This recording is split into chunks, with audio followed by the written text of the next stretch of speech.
이번 주 베다니에서 만난 예수님의 설교에서 키워드로 삼으신 것은 무엇이며 어떤 의미가 있을까요? 누가복음 24장은 마지막 이제 마무리하는 주님께서 축도하시고 승천하시는 마지막 장면입니다. 근데 그 앞에서 이렇게 예수께서 저희를 데리고 베다니로 가시는 그 장면이거든요. 예루살렘에 계시는 주님께서 예루살렘에 있던 제자들을 굳이 데리고 베다니로 갔던 이유가 있지 않겠는가? 거기가 또 왜 베다니여야만 하는가?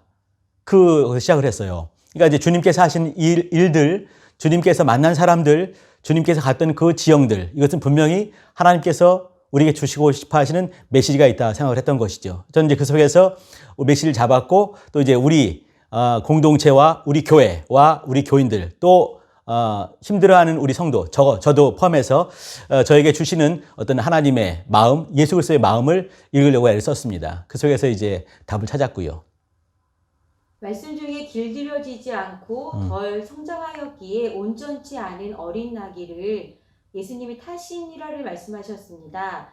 예수님께서 어린 나귀를 왜 타셨을까요? 어린 나귀를 타신 의미가 예수님과 성도인 저에게는 어떤 의미가 있을까요?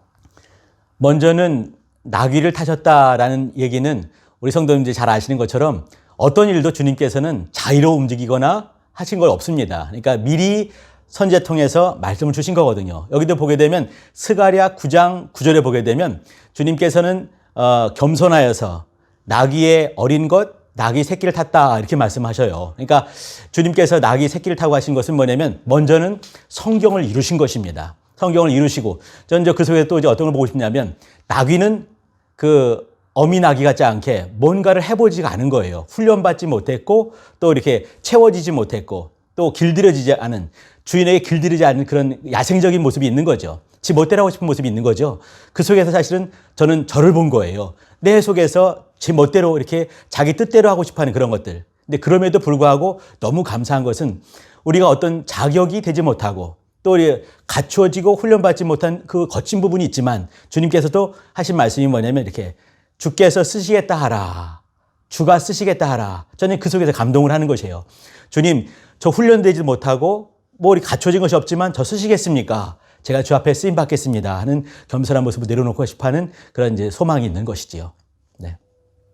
베다니에서 만나주신 나사로의 사건을 통해 영원한 잔치집에 되게 하려는 것을 말씀하셨는데요. 일상은 믿음이 주는 교훈들이 때로는 거리가 먼 유토피아 같고 판타지 같을 만큼 참혹스럽고 메마른 광야 같을 때가 많습니다.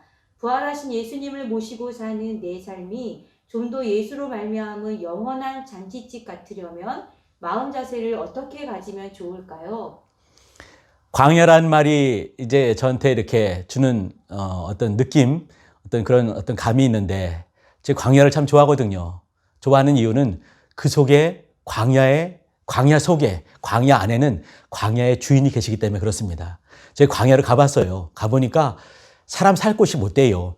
덥고 낮에는 덥고 밤에는 춥고 물 없고 그늘 없고 그런 곳이거든요. 근데 그 광야에 주님이 계시다 한다면 거기서는 오병이어의 이적이 만들어지는 것이에요. 또 그곳에서 주님과 함께 안식을 취할 수가 있는 것이죠. 영원한 잔치가 되는 것은 우리의 환경이 바뀌는 것이 절대 아닙니다.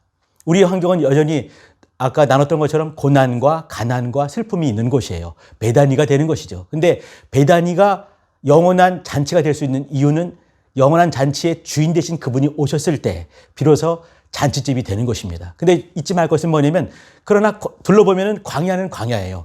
고난도 있고요. 가난도 있고요. 슬픔도 있어요. 근데 우리의 시각은 뭐냐면 고난을 볼 것인가 광야를 볼 것인가 슬픔에 젖어 있을 것인가 아니면 주를 볼 것인가 그 결단이거든요. 이때 이제 믿음의 결단을 하고 믿음의 시각을 바꾸는 것이죠. 우리가 있는 곳은 바꾸기 쉽지 않을 것입니다.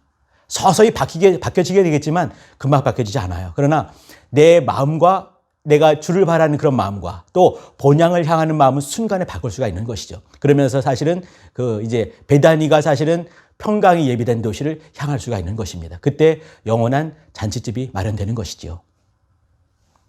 신앙은 하나님이 나를 신방에 오셨고 나를 터치하셨다는 것을 인정하는 것이라고 말씀하셨습니다. 내가 인정하면 그것을 믿음이라고도 할 수 있나요? 믿음은 하나님이 주시는 것이다와 믿음은 내가 인정하는 것에서부터의 관계를 어떻게 이해하면 좋을까요? 네, 좋은 질문 주셔서 고맙습니다. 저희 보게 되면 내가 인정하면 그것이 믿음이다. 그럼 믿음은 하나님이 주시는 것인가? 또 믿음은 내가 인정하는 것부터 시작되는가? 이건데 사실 분명한 순서는 있는 법입니다. 이게 뭐냐면 하나님이 먼저 주시는 것이에요. 근데 주시는 것이 거기서 머무르게 되면 절대로 믿음이 안 됩니다. 인정할 때, 신뢰할 때 이것이 믿음이 되는 거거든요. 신뢰한다 이 말은요. 첫 번째, 하나님의 존재를 신뢰하는 것입니다. 그분이 살아계신 거, 존재하는 것이죠. 또 살아계신 것, 존재함을 인정하는 것이에요. 신뢰하는 것이죠. 두 번째는 뭐냐면 그분의 전능성입니다. 저는 전지전능할 수가 없어요. 무소부재할 수가 없죠. 그러나 하나님은 가능하세요. 하나님의 능력을 인정하는 것입니다. 세 번째는요, 하나님의 성품입니다. 그분이 나를 사랑하시고 오래 참으시는 것을 인정하는 것입니다. 이건 신뢰예요. 이걸 인정할 때, 그때 이제 믿음이 첫 발자국이 시작이 되는 것입니다. 이와 같이 이제 이렇게 하나님의 존재를 인정하고, 능력을 인정하고, 나를 사랑하신다, 나를 인정하신다 하면은 내가 그분을 신뢰하는 거거든요. 이게 영원한 관계가 맺어지는 것이에요. 이때 믿음이 시작이 되는 것이죠. 우리 성도님도 부디 믿음의 시작을 이렇게 시작하시기 바랍니다. 그분을 신뢰할 때 가능합니다. 목사님, 오늘 주신 말씀을 삶에서 어떻게 구현해내면 좋을까요?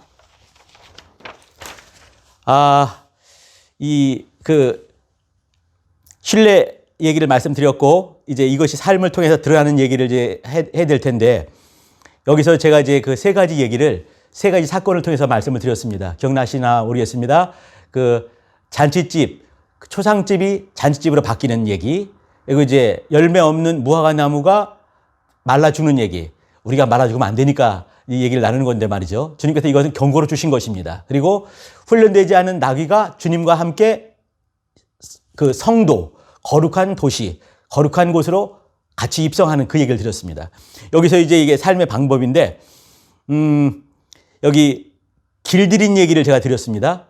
길들여지지 않는 거. 이 길들이냐는 얘기는 어린 왕자 얘기가 나와야 돼요. 어린 왕자 보게 되면 노란 여우가 이제 어린 왕자한테 와서 하는 말이 뭐냐면 네가 나를 길들여 달라 이런 말을 하잖아요. 이게 뭐냐면 서로가 신뢰한다는 것이에요. 사랑한다는 것이지요. 사랑하면서 사실은 이제 이렇게 삶의 방법이 보여지는 거죠. 길들여서 그리워하게 되고 사랑하면서 또 그의 목소리 듣고 싶어하고 만나고 싶어하고 같이 있고 싶어하고 이게 사실은 삶의 모습이에요. 근데 이렇게 삶의 모습이 이렇게 그 주인의 손에서 길들여지게 되면서 주님과 함께하게 되면서 초상집이 잔치집이 되는 것이죠. 또 무화과는 나무는 이제 제가 이제 포도나무 밭에 가서 이렇게 세세본부 때문에 가서 일하면서 배운 것이 있는데 뭐냐면 포도나무는 말이죠. 가지가 있을 때 새로운 가지에서만 열매를 맺습니다. 이게 신기하더라고요. 예수님도 하신 말씀이 뭐냐면 나는 포도나무다 이렇게 했어요. 근데 그 포도나무는 농부이신 아버지 앞에 열매를 드려야 되는 것이에요. 근데 이 열매는 누가 드릴 수 있냐면 가지가 나야만 되는 거예요. 가지는 누구냐면 저예요. 우리예요. 그러면 이 포도나무이신 주님께서 열매를 맺으려면 우리와 함께 역사하지 않으면 안 되는 것입니다. 놀라운 영적 비밀인 거죠. 왜 그러냐면 포도나무는 그냥 저절로 맺는 것이 아니라 새로 나온 그 가지를 통해서만 열매를 맺기 때문에 그래요. 이것이 사실은 우리는 포도나무에게 붙어 있는 것이고 서로가 서로에게 길들여지는 것입니다. 근데 길들여진다는 말을 좋게 말하면 인정하는 것이고 신뢰하는 것이에요. 그러면서 열매를 맺게 되는 것이죠. 그리고 이제 나귀 새끼가 한 번도 이렇게 훈련받지 못했지만 그러나 억지로 인내하면서 태운 예수님을 모시고 같이 가는 거예요.